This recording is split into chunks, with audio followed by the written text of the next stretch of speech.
Bonjour à tous et bienvenue sur la chaîne KDR TV, donc la chaîne YouTube qui va être reliée à mon blog Comment devenir riche. Donc ce blog a été créé en 2011 et depuis j'avais pas fait de vidéo, on me l'a beaucoup demandé sur le blog. Donc les voici, je vais les commencer. Donc pour ceux qui ne me connaissent pas, je suis Guillaume, j'ai commencé ce blog en 2011, j'ai aujourd'hui à peu près 7000 abonnés qui me suivent de manière régulière. Donc un blog qui va traiter de l'entrepreneuriat, de l'état d'esprit qu'il faut avoir lorsqu'on est entrepreneur et puis du patrimoine. Alors pourquoi je peux vous parler de ça? En deux mots, mon parcours.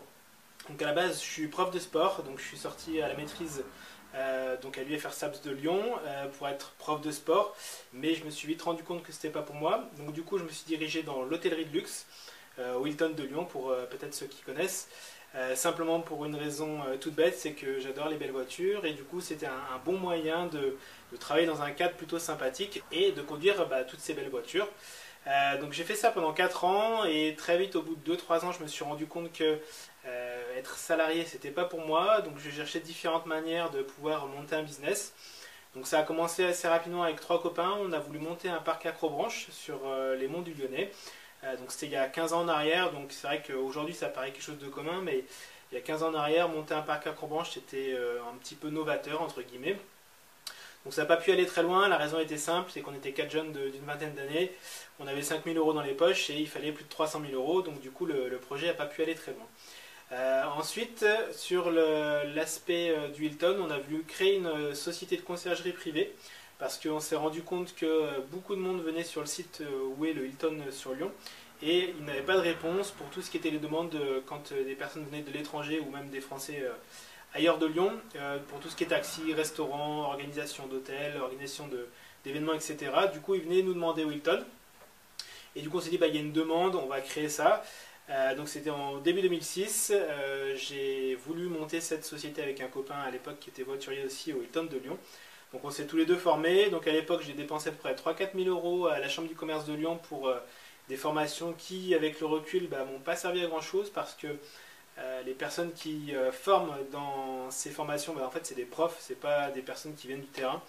Du coup c'était assez un cadre instructif classique de la classe et ça ne correspondait pas à ce qui se passe dans la réalité.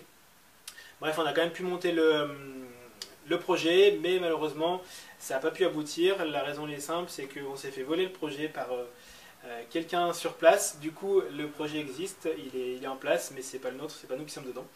Du coup, après, comme j'étais ouvert aux opportunités, j'ai eu l'opportunité de me former dans le monde de la finance et de l'assurance pour être plus ou moins courtier en placement, assurance et tout ce qui est relié au patrimoine, à l'immobilier, etc. Et donc, j'ai commencé tout seul. Très vite, ça a plutôt bien marché pour moi parce que j'ai très vite commencé à avoir des revenus sympathiques. J'ai pu développer, donc c'était ma structure au sein d'une structure, donc j'ai pu développer mon équipe. Et pour faire simple, au bout de 5 ans, j'ai fini avec 60 personnes, j'avais 2 assistants, j'avais 2 bureaux de 300 mètres carrés et grosso modo l'équipe en entier générait à peu près 3 millions de chiffre d'affaires sur l'année.